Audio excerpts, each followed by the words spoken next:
قوم سمود کی تاریخ کا آغاز قوم عاد کے بعد ہوا۔ یہ ایک خوشحال قوم تھی جو مدائن سالے کے علاقے میں آباد تھی۔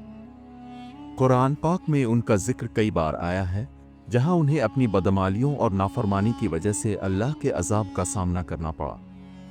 ان کا پیغمبر حضرت صالح تھا، جنہوں نے انہیں اللہ کے پیغام کی طرف بلایا۔ حضرت صالح نے ان کو اللہ کی عبادت کرنے، شرک سے بچنے اور اپنی بدعمالیوں سے توبہ کرنے کی دعوت دی، لیکن قوم سمود نے اس دعوت کو مسترد کر دیا۔ ان کی ناشکری اور غرور کی وجہ سے اللہ نے انہیں عبرتناک عذاب سے دوچار کیا۔ حضرت صالح نے قوم سمود کو یاد دلایا کہ اللہ تعالیٰ نے انہیں زمین پر طاقت، دولت اور ترقی دی ہے، اور یہ سب نعمتیں اللہ کی طرف سے ہیں۔ اس کے باوجود قوم سمود نے حضرت صالح کی باتوں کو جھٹلایا۔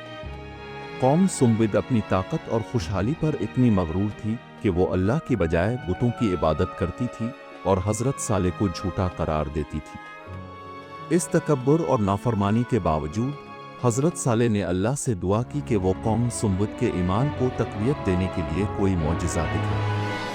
اللہ تعالیٰ نے حضرت صالح کی دعا قبول کی اور قوم سمود کے لیے ایک بڑا معجزہ ظاہر کیا۔ ایک پہاڑ کی چٹان سے ایک عظیم اور دیو ہیکل اونٹنی نکلی، جسے قرآن پاک میں عناق صالح کے نام سے ذکر کیا گیا ہے۔ یہ اونٹنی اللہ کی نشانی تھی اور حضرت صالح نے قوم سمود کو حکم دیا کہ وہ اس اونٹنی کو کسی بھی قسم کا نقصان نہ پہنچائیں۔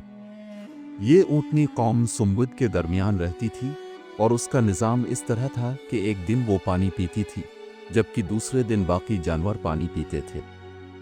لیکن قوم سمود نے اس عظیم نشانی کی کوئی قدر نہ کی اور اپنے تکبر اور سرکشی میں اضافہ کیا۔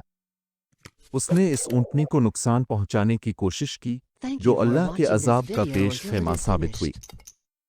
قوم سمود کے سرکش افراد اپنے غرور اور سرکشی کی وجہ سے اللہ کی نشانی اونٹنی کو ایک رکاوٹ سمجھنے لگے۔ انہوں نے اس کی سازش کی اور اونٹنی کو قتل کر دیا۔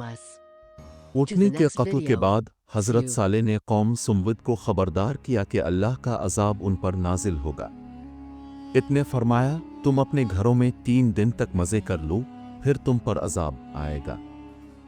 حضرت صالح کی وارننگ کے باوجود قوم سمود نے نہ تو توبہ کی اور نہ ہی اپنے گناہوں پر شرمندگی ظاہر کی۔ 3 دن گزرنے کے بعد اللہ کا وعدہ پورا ہوا اور ان پر شدید عذاب نازل ہوا۔ قرآن میں بیان کیا گیا کہ اللہ نے ایک خوفناک چیخ کے ذریعے قوم سمود کو ہلاک کر دیا۔